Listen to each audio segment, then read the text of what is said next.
66 ఎకరాలు 66 ఎకరాలకి చిత్రపూర్ కార్మికుల కోసం ఇచ్చారు. కార్మికుల కోసం ఇచ్చిన ల్యాండ్ని దాంట్లో ఎమ్మెల్యేలు ఉన్నారు, పోలీసులు ఉన్నారు, అందరూ ఉన్నారు. కానీ కార్మికులు లేరు. కార్మికులు బయట ఉన్నారు. కనుక చిత్రపూర్ కాలనీ మీద కూడా ఎంక్వైరీ జరగాలి. చాలా సీరియస్గా ఎంక్వైరీ జరగాలి. దాని మీద కొన్ని వందల కోట్ల కుంభకోణం జరిగింది. అలాగే దాంట్లో కొంతమంది మినిస్టర్లది, కొంతమంది పర్మిషన్ల కోసమని, కొంతమంది టీఆర్ఎస్ పేమెంట్లు కూడా వెళ్ళాయి అనేది అన్నీ కూడా కొన్ని విట్నెస్లతోనే నా దగ్గర ఉన్నాయి. కనుక త్వరలోనే రేవంత్ రెడ్డి గారిని కలుస్తాం. మళ్ళీ అలాగే కోమటిరెడ్డి వెంకటరెడ్డి గారిని కలిసి అన్ని విట్నెస్లు ఇచ్చి దాని మీద కూడా ఎంక్వైరీ జరగాలి. ఎందుకంటే క్యాష్ రూపంగా కొన్ని వందల కోట్లు బయటికి వెళ్ళింది, అన్యాక్రాంతమైంది. అలాగే మాకు 1984 తర్వాత నిర్మాతలకు ఫిలిం నగర్ తర్వాత ఏ నిర్మాతకి మాకు రాలేదు. కనుక మాకు రామానాయుడు గారు బిల్డింగ్ కిందన 9 ఎకరాలన్నర ఉంది, 4 ఎకరాలు అన్యాక్రాంతం అయిపోయింది. ఎఫ్డీసీకి 5 ఎకరాలు ఉంది. కాబట్టి దయచేసి మా నిర్మాతలకు ఆ ల్యాండ్ కానీ మీరు ఇవ్వగలిగితే మేము అపార్ట్మెంట్స్ కట్టి తక్కువ అక్కడి నుంచి ఉన్న లైన్ క్యూ నిర్మాతలకు అందరికీ కూడా ఆఫ్టర్ ఫిలిం నగర్ తర్వాత ఉన్న వాళ్ళకి మీరు చెన్నైలో ఉండేటప్పుడు అందరికీ ఇచ్చారు. తర్వాత వచ్చి చాలామంది సీనియర్ నిర్మాతలు వచ్చారు. ఇప్పుడు నిర్మాత ఇక్కడ ఎంఎస్ రాజు గారు అవ్వచ్చు, లేకపోతే దిల్ రాజు గారు అవ్వచ్చు, అందరూ ఇక్కడ తెలంగాణ నిర్మాతలే. కనుక దాంట్లో కూడా నేను చెన్నై నుంచి వచ్చినా కూడా నేను కూడా దీంట్లోనే ఉన్నాను కదా, నాకు ఫిలిం నగర్లో రాలేదు. కనుక అది కూడా 5 ఎకరాలు ఇవ్వగలుగుతారా, లేకపోతే ఇంకెక్కడైనా తర్వాత మన సెకండ్ ఫేస్ మాకు ఇవ్వగలుగుతారా?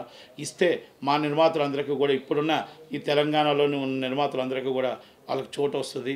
ఉండటానికి ఎన్నో కోట్ల రూపాయలు నష్టపోయారు. వాళ్ళకు కూడా కార్మికులకి చిత్రపూర్ కాలనీ ఉంది. చిత్రపూర్ కాలనీలో నిజమైన కార్మికుడికి అందాలి. అలాగే ఈ కాంగ్రెస్ గవర్నమెంట్ చేస్తుందని పూర్తి నమ్మకం నాకు ఉంది. కనుక రేవంత్ రెడ్డి గారి మీద నమ్మకం. త్వరలోనే రేవంత్ రెడ్డి గారిని కలుస్తాం. దయచేసి ఈ పండగలో అందరూ పండగ ప్రశాంతంగా చేసుకోవాలి. సంక్రాంతి పండుగ 2 రాష్ట్రాల్లో చాలా పెద్ద పండుగ.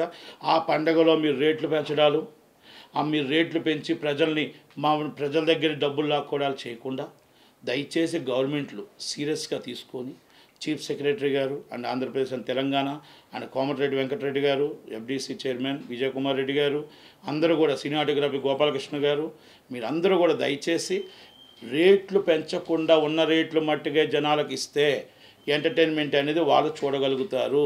మీరు రేట్లు పెంచినా ఎంటర్టైన్మెంట్ చూడగలుగుతారు.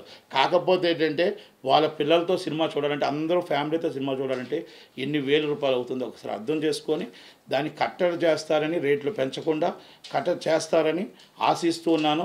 గత ప్రభుత్వం కంటే మీ ఇష్టం వచ్చేది మళ్ళీ ఎక్కువ రేటు పెంచారు.